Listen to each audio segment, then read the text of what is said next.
देखो, सबसे पहले तो बड़े दुख की बात है कि पहले 13 महीने यहाँ पे हमारे किसान भाई बैठे रहे दिल्ली के चारों तरफ, जब हमारे 750 किसानों की शहादत हुई।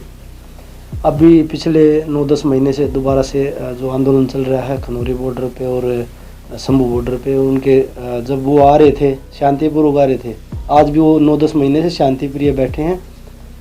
जब वो आ रहे थे उनके रास्ते में किले गाड़ी गई, पत्थर बैरिकेड लगाए गए, पता नहीं क्या क्या उनके ऊपर आंसू गैस के गोले, ओरिजिनल गोलियां चलाई गई उनके ऊपर। उसमें एक हमारा भाई शहीद भी हो गया था उस समय पे, शुभकर्ण जी। तो मतलब इस देश में हम बोल रहे कि भाई हमारा किसान अन्नदाता जो है, भाई कृषि प्रधान देश हमारा, और आज किसानों को जब देख रहे हैं तो हमें भी दुख होता है इस चीज़ का। और कल तो जो हमारे उपराष्ट्रपति जी हैं उन्होंने भी बोला है कि भाई अगर आपने सरकार ने अगर लिखित में दिया था तो अब तक किसानों को एमएसपी क्यों नहीं दी गई है। तो मैं उनका भी धन्यवाद करता हूँ कि चलो देर से ही उन्होंने किसानों की आवाज़ तो उठाई ना। बिल्कुल वही बोल रहे हैं ना कि चलो देर से ही सही, लेकिन वो आए किसानों के हक में, क्योंकि सबको पता है किसान सिर्फ अपनी फसलों का मतलब एक न्यूनतम मूल्य मांग रहे हैं, एमएसपी मांग रहे हैं। वो ये नहीं बोल रहे कि भाई आप हमें कुछ दीजिए, हम अपना घर बनाएंगे। और सबका अधिकार है, आप किसी शोरूम में जाएंगे कोई चीज़ खरीदने के लिए तो आप उससे तोल नहीं कर भाव नहीं करते कि भाई 2000 की चीज़ आप मुझे 1000 में दे दो। उन्होंने सिर्फ यही बोला कि भाई हम पैदल, उन्होंने पहले बोला कि पहले जो हमारे मुख्यमंत्री साहब थे उन्होंने बोला कि ये उड़दंगबाजी करते आते, ट्रैक्टर के साथ हथियार लेके आते हैं। तो अभी तो किसानों ने बोला कि भाई हम पैदल मार्च करेंगे दिल्ली तक हम। और डेमोक्रेसी का मतलब ये होता है कि भाई सबको अधिकार है अपने प्रोटेस्ट करने का, अपनी आवाज़ बुलंद करने का। और वो पैदल यात्रा कर रहे हैं और उनको तभी भी सरकार रोक रही है, तो इससे बड़ी दुख की बात क्या होगी। वो मुझे लगता है कि ऐसा लग रहा है जैसे किसान इस देश में रहते नहीं हो। देखो, मैं पहले भी उनके साथ था, जब 13 महीने यहाँ पे आंदोलन चला था उस समय भी मैंने जो अपनी तरफ से मैं अपना सहयोग कर सकता था, जो मदद कर सकता था, मैं उनके साथ था।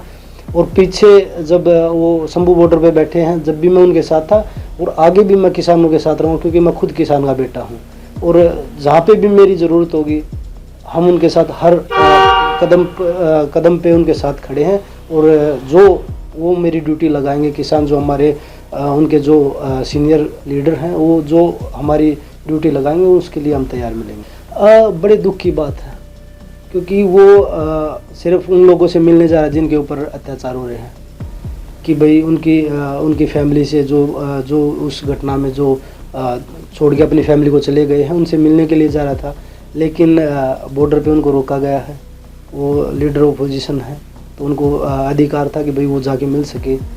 तो लेकिन दुर्भाग्य है कि जहाँ पे सरकार के जो मंत्री, बड़े बड़े मंत्री, उनको जाके ये संज्ञान लेना चाहिए, वहाँ पे वो जो हमारे जो नेता हैं राहुल गांधी जी, उनको जाने से रोक रहे हैं। वो तो बड़ा दुख होता है कि ये चीज़ें देख के। पर आप कब तक रोकोगे?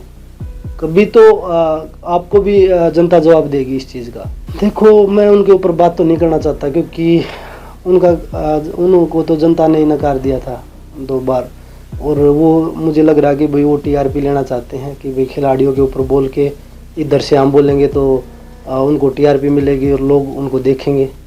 तो मुझे लगता है कि उन पे ऊपर बात करना मुझे नहीं लगता कि ठीक है। लेकिन फिर भी चलो, मैं एक बात का जवाब दे देता हूँ। उन्होंने बोला कि भाई वो राजनीति करने के लिए आए थे।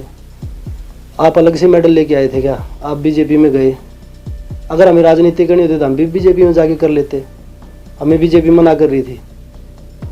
फिर आप तो किसी का सहारा लेके ऐसे नहीं आए ना राजनीति में। और चलो, मैं और विनेश राजनीति में आए हैं, और 6-7 लड़कियों ने जो FIR दर्ज करवा रखी थी उन्होंने तो उन पर भी उंगलियां उठा दी। खुद उनका एक बयान आया था कि भाई ये चीज़ें होती थी, हमने भी सुना था। लेकिन आज तो उन बहनों को भी उन्होंने गलत बता दिया। वो खिलाड़ियों का क्या, वो पहले भी किसानों के खिलाफ बोले, पहलवान खिलाड़ियों के खिलाफ बोले जो जंतर मंतर पे थे। तो उनसे उम्मीद करना मुझे नहीं लगता कि भाई ठीक है। और मैं एक चीज़ यही बोलूँगा कि भाई राजनीति करनी अपने दम पे करेंगे, ना कि हम बहन बेटियों को आगे लाके राजनीति करेंगे। राजनीति करेंगे और पूरी मेहनत से करें, जैसे रेसलिंग में करी थी। तो आप ये चीज़ें आपको शोभा नहीं देती। आप एक अच्छे खिलाड़ी भी हैं और एक अभी आप एक पार्टी को भी रिप्रेजेंट कर रहे हैं, नेता हैं उनके। तो आप ऐसी बातें आपको शोभा नहीं देती कि आप कुछ भी अनाप शनाप बोलो और लोगों को भ्रमित करो। कि आप खिलाड़ियों के इतने ऐतिहासी होते तो आप खिलाड़ियों के साथ जंतर मंतर पे खड़े होते, जब पूरे खिलाड़ी वहाँ पे खड़े थे। तो आप ये चीजें ना बोले तो अच्छा है। देश और दुनिया की तमाम बड़ी खबरों से जुड़े रहने के लिए लाइक करें, सब्सक्राइब करें यूट्यूब पर सच को हिंदी चैनल और बेल आइकन दबाकर पाएं लेटेस्ट अपडेट सबसे पहले।